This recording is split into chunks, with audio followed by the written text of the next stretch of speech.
विषय गणित, कालांश अपना पहला है, दिनांक आज की 5/10/2020। टॉपिक चल रहा था अपना वैदिक गणित का, उसमें अपन आज इकाई 4.3 से संबंधित सवालों का हल करेंगे। तो सबसे पहले आया विचलन।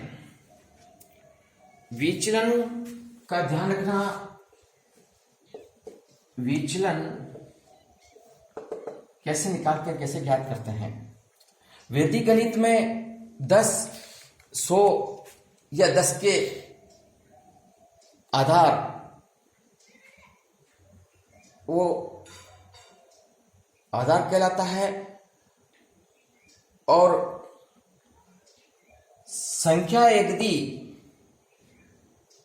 आधार से बड़ी होती है तो धनात्मक विचलन कहलाता है, और यदि संख्या या कोई अंक आधार से छोटा होता है ऋणात्मक विचलन कहलाता है। यदि अपन आधार में से बड़ी संख्या को घटाते हैं तो माइनस में, ये ऋण में उत्तर आएगा, और बड़ी संख्या में से या छोटी संख्या को जब आधार से घटाते हैं तो धनात्मक विचलन आता है।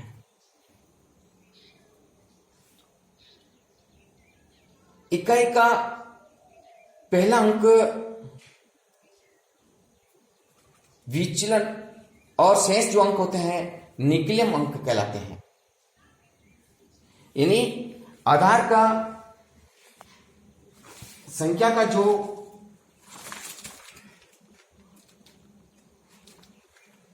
आधार है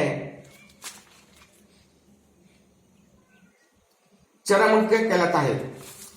कोई संख्या दे रखी है, जैसे मान लीजिए 427 दे रखी है, इसका पहला जो अंक होता है वैदिक गणित में वो चरम अंक कहलाता है। क्या कहलाता है? चरम अंक कहलाता है। और शेष जो भी अंक होते हैं वो निखिलियम अंक कहलाते हैं। समझ लो, पहला जो अंक आएगा, इकाई का पहला अंक आएगा, वो चरम अंक कहलाता है। तो अपन चल रहे थे विचलन पर। विचलन में ध्यान रखना है, वैदिक गणित में यदि आधार से जिसका अपन विचलन ज्ञात कर रहे हैं, अगर आधार से बड़ा है तो धनात्मक विचलन आएगा। विचलन में से आधार घटाते हैं तो धनात्मक, और आधार में से विचलन को घटाते हैं तो ऋणात्मक विचलन आता है। तो ध्यान रखना, 14 का विचलन ज्ञात करना है तो 14 ऋण 10 बराबर धन 4। तो 14 का विचलन क्या आएगा? धन 4 आएगा। इसी प्रकार 6 का विचलन, अब 6 का विचलन घटा रहे हैं तो 6 माइनस 10 बराबर -4। यानी आधार में से 6 विचलन में से आधार को घटा रहे तो -4 आएगा। और 13 का विचलन आएगा, 13 में से आधार को घटाएंगे धन 3। इसी प्रकार 7 का है तो 7 माइनस 10 बराबर -7। तो आपको ध्यान में होना चाहिए,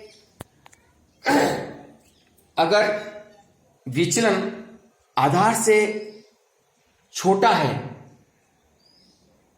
देखिए 10 से आधार पर विचलन ज्ञात किया, 14 का विचलन ज्ञात करना 10 के आधार पर, तो 14 में से अपन 10 को घटाएंगे।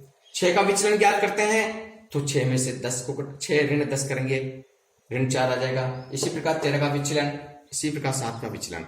तो इस प्रकार से आज अपन वैदिक गणित में 10 के आधार पर संख्या का विचलन ज्ञात करना सीखा था। तो अब आपको इसमें सवाल हल करने हैं, दूसरा, चौथा, छठा और 8वां। धन्यवाद।